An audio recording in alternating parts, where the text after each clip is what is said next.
رحم اللہ من قرأ الفاتحہ بسم اللہ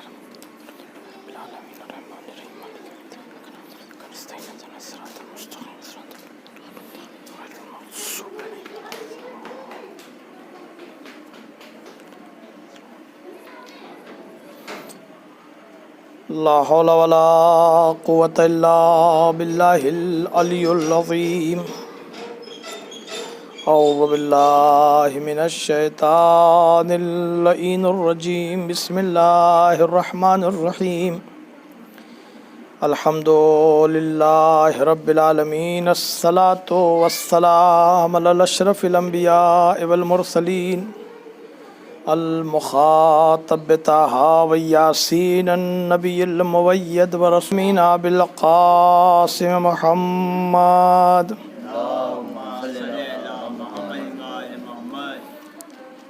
ثم الصلاة على آل بیتہ الطیبین الطاہرین المعصومین المنتخبین المکرمین اما بعد فقد قال رسول اللہ صلی اللہ علیہ وآلہ وسلم ان الحسین مصباح الہدی والسفینۃ النجاۃ۔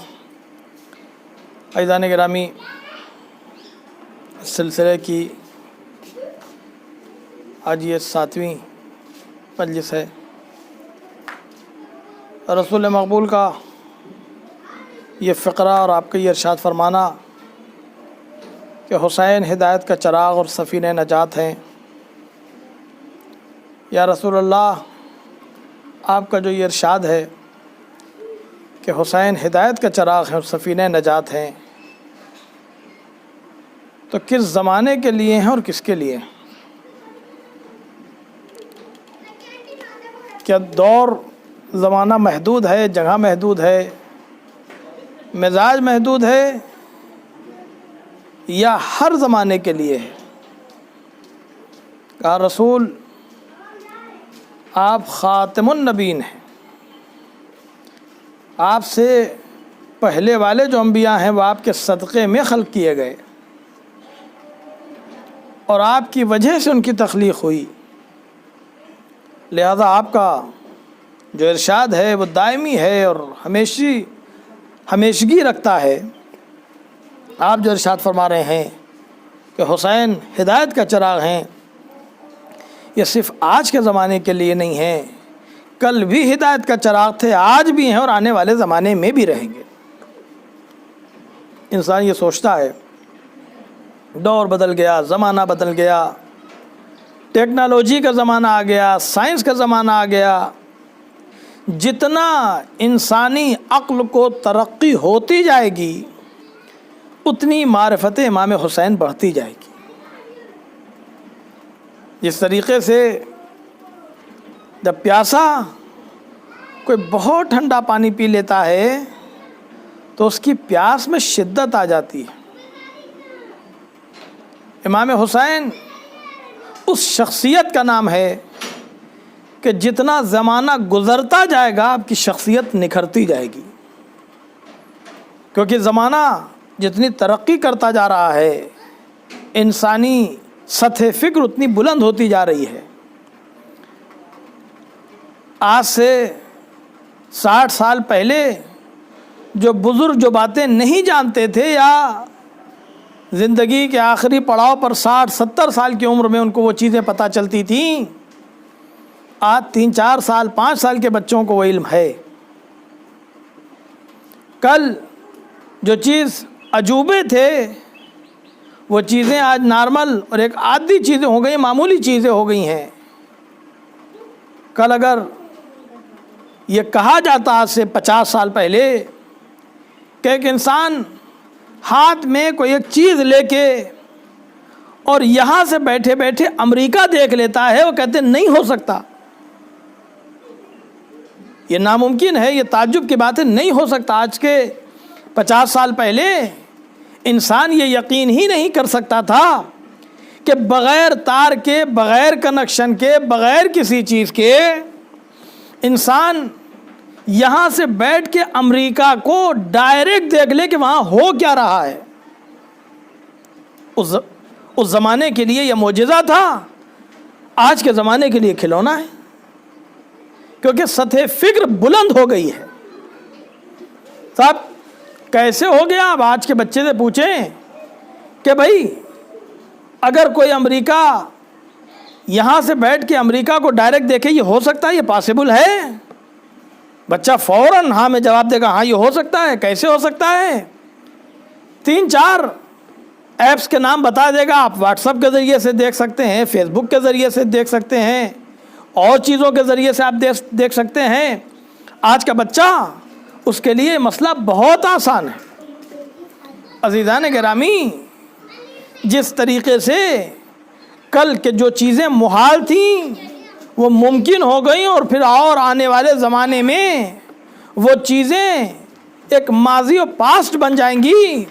لیکن کیا شخصیت امام حسین بھی ایسے ہی ہے کہ کل تک وہ شخصیت بہت بلند و بالا تھی، آج امام حسین کی شخصیت معاذ اللہ کوئی شخصیت نہیں؟ کہا نہیں، یہ معجزہ ہے نام ابا عبداللہ الحسین کا، کہ جو چیز کل تک لوگ مان رہے تھے، جو زمانہ بڑھتا جائے گا، فکر بڑھتی جائے گی، امام حسین کی معرفت بڑھتی جائے گی.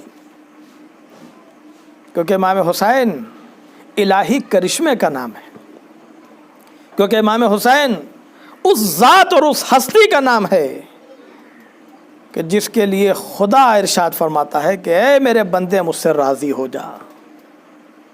کیا عظیم مرحلہ ہے، کیا عظیم مقام ہے کہ جہاں پر خالق بندے کی رضا چاہے. کیوں؟ کیونکہ یہ امام حسین کا جگرہ تھا. عزیزان گرامی، آج 7 محرم ہے، زیادہ فضائل کا دن نہیں ہے، لیکن چونکہ شخصیت امام حسین، آپ کا مرتبہ اور آپ کا مقام ہر دور اور ہر زمانے کے لیے امام حسین محسن ہیں. ہر قوم، دوسری قوم اگر کسی اور قوم کے لیے کہتی، ہمارے اس میں جھجک محسوس ہوتی ہے، لیکن جب امام حسین علیہ السلام کے لیے قومیں پکارتی ہیں، کہتے ہیں یہ تو میرے ہیں، انہیں کوئی جھجک محسوس نہیں ہوتی. کیوں؟ کیونکہ انہیں معلوم ہے کہ حسین ہر جائی ہیں. انہیں یہ معلوم ہے کہ حسین ہر ایک کے لیے، انسانیت کے لیے ہیں. حسین کس کے لیے ہیں؟ کہ ہر صاحب شعور کے لیے حسین ہیں. امام حسین علیہ السلام نے پہلے مرحلے میں، کہ جہاں پر آپ نے یہ ارشاد فرمایا تھا، جب یزید نے مطالبہ بیعت کے، میں سوچ رہا تھا، بڑا آسان جواب تھا. یزید نے امام حسین سے بیعت مانگی، اور جب بیعت کا مطالبہ کیا تو سیدھا اس کا جواب یہ تھا، امام حسین یہ ارشاد فرما سکتے تھے کہ حسین یزید کی بیعت نہیں کر سکتا، لیکن اللہ رے امام حسین کی دور اندیشی، آنے والے زمانے کا خیال، امام حسین یہ جواب نہیں دیتے ہیں. جب اس نے بیعت کا مطالبہ کیا تو امام حسین نے یہ نہیں کہا کہ حسین یزید کی بیعت نہیں کر سکتا. جواب آپ یہ دیتے ہیں کہ مثلی لا یبایع مثلا، مجھ جیسا تجھ جیسے کی بیعت نہیں کر سکتا. پتہ یہ چلا کہ یہ معاملہ، یہ بیعت کا مطالبہ مزاج سے تھا. امام حسین نے بھی جواب یہ دیا کہ یہ نہ سمجھ لینا کہ یہ مسئلہ یہیں پہ ختم ہو گیا، نہیں، جب تک حسینی مزاج رہے گا یزیدی مزاج کی بیعت نہیں ہو سکتی. عزیزان گرامی، امام حسین علیہ الصلاۃ والسلام، آپ ہدایت کا چراغ شہادت کے بعد بھی ہیں. شہادت میں سے پہلے تو آپ تھے ہی، شہادت کے بعد بھی. شہادت کے بعد کیسے؟ ایک راہب، وہ راہب کہ جو جنگل و بیابان میں رہ رہا تھا. امام حسین علیہ السلام کی جب شہادت ہو گئی تو امام حسین کی شہادت کے بعد یہ قافلہ سرحائے شہداء کے ساتھ، اسیروں کے ساتھ گزر رہا تھا. جب رات تاریک ہو گئی، جنگل ہو گیا، اور اس جنگل میں ایک ڈیرا تھا. اس ڈیرے کے پاس ان نیزوں کو لے جا کے ڈیرے کی دیوار سے ٹیک لگا کے کھڑا کر دیا گیا، اور جو نیزہ بردار تھے، جو سروں کو اٹھا کے چل رہے تھے، وہ لوگ بھی ایک جگہ بیٹھ کے آرام کرنے لگے. راہب اپنے خیمے میں تھا، اپنے گھر میں تھا، اپنے ڈیرے میں تھا. اس نے دیکھا کہ جنگل میں ایک روشنی ہے، ایسی روشنی کہ پورا جنگل گلزار ہو گیا. وہ نکلا اور نکلنے کے بعد اس نے دیکھا کہ آخر آج اس جنگل میں یہ نور کہاں سے آ گئی، روشنی کہاں سے آ گئی. اب راہب کیا دیکھتا ہے؟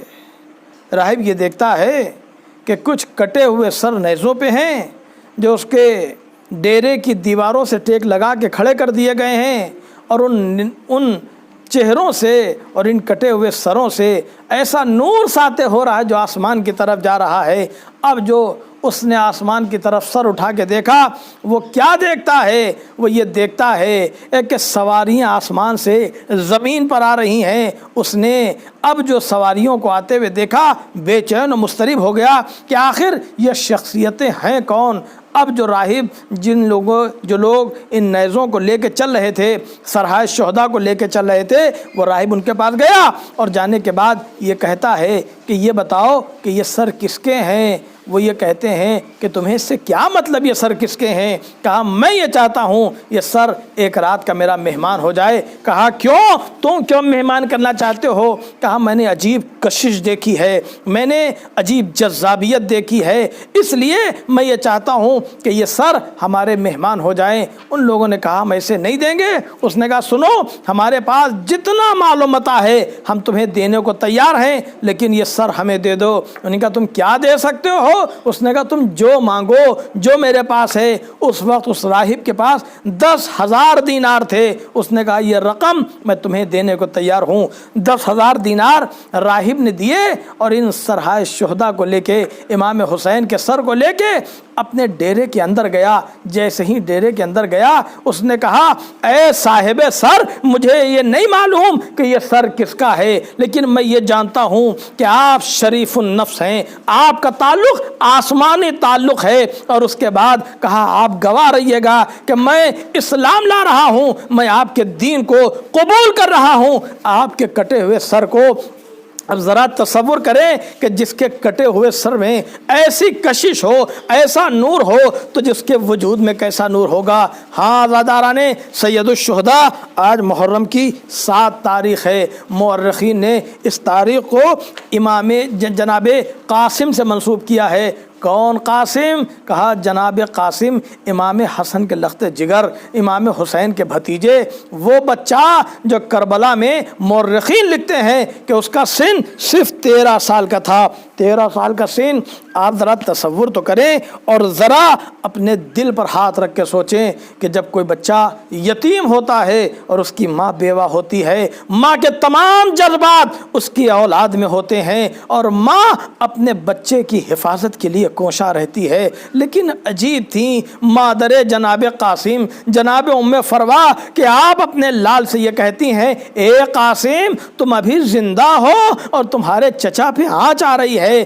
جزاکم اللہ خیر الجزا. خدا آپ کو کسی غم میں نہ رلائے سوائے غم سید الشہداء کے. مجھے زیادہ مصائب نہیں پڑھنا ہے، صبح سے لے کے ابھی تک آپ مصائب سنتے آ رہے ہیں، بس چند جملے اور آپ کی زحمت تمام ہے. جناب قاسم اپنے چچا کی خدمت میں آتے ہیں، کہتے ہیں چچا میں بھی آپ سے اجازت چاہتا ہوں کہ میں آپ پر اپنی جان کو نثار کر دوں. امام حسین کہتے ہیں اے قاسم میں تمہیں کیسے اجازت دے دوں. جناب قاسم اب پھر آ کے اپنی ماں کی خدمت میں بیٹھ جاتے ہیں. جناب ام فروا پوچھتی ہیں اے قاسم ارے کیا ہو گیا؟ کہا کہ اے مادر گرامی میں چچا کی خدمت میں گیا تھا لیکن چچا نے اجازت نہیں دی ہے. کہا کیوں اجازت نہیں دی ہے؟ جناب قاسم کہتے ہیں ہو سکتا ہے میں یتیم ہوں اس وجہ سے اجازت نہ دی ہو. ماں لے کے جناب قاسم کو جناب زینب کی خدمت میں آئی. اے شہزادی ارے یہ آپ کا یتیم بھتیجا ہے، اس کی بھی ایک تمنا اور آرزو ہے. کیا آرزو ہے؟ کہا اس کی آرزو یہ ہے کہ یہ بھی اپنے چچا پہ اپنی جان کو قربان کرنا چاہتا ہے. جناب زینب نے اپنے بھتیجے کو اپنے کلیجے سے لگایا. اب جناب قاسم کو لے کے امام حسین کی خدمت میں پہنچی. اے بھیا قاسم کچھ کہنا چاہتے ہیں. امام حسین نے قریب بلایا. ہاں قاسم کیا کہنا چاہتے ہو؟ کہا چچا میں آپ سے اجازت چاہتا ہوں۔ جناب قاسم سے امام نے پوچھا اے قاسم یہ بتاؤ کہ موت تمہارے نزدیک کیسی ہے؟ عجیب جواب دیا جناب قاسم نے، ارشاد فرماتے ہیں احلم من الاصل، شہد سے زیادہ شیریں۔ ارے یہ جواب سننا تھا، حسین تڑپ گئے، جنت البقیع کا رخ کیا۔ اے بھیا قاسم کا جواب سن رہے ہو؟ کیا جواب دے رہے ہیں؟ جناب قاسم کو یاد آیا، اے چچا میرے بابا نے ایک تعویذ دیا تھا اور کہا تھا اے قاسم جب مصیبت آ جائے یہ تعویذ کھول کے میرے بھائی کی خدمت میں دے دینا۔ اب جو امام حسین نے تعویذ کو دیکھا، بھتیجے کو کلیجے سے لگایا، دولہا بنایا، گھوڑے پہ سوار کیا، میدان جنگ میں گئے۔ مورخین یہ لکھتے ہیں اب جو قاسم خیمے سے نکلے ہیں، ارے دشمن کا مورخ یہ لکھ رہا ہے ایک چاند کا ٹکڑا حسین کے خیمے سے نکلا۔ جب یہ قاسم دشمن کی نظر میں چاند ہے تو ماں کی نظر میں کیا ہوں گے؟ بس عزیزان گرامی، جناب قاسم جنگ کرتے کرتے ایک مرتبہ گھوڑے سے زمین پہ تشریف لائے، چچا کو آواز دی اے چچا میرا سلام ہو۔ حسین ایک برق کے مانند کربلا پہنچے۔ یہ تنہا جنازہ ہے جو زندگی میں پامال ہو گیا۔ حسین جب مقتل میں پہنچے، بھتیجے کو تڑپتا دیکھا، آواز دی میرے لال تجھ پہ کیا مصیبت گزر گئی۔ اللہ لعنت اللہ القوم الکاذبین۔ سیعلم الذین ظلموا ایام منقلب ینقلبون۔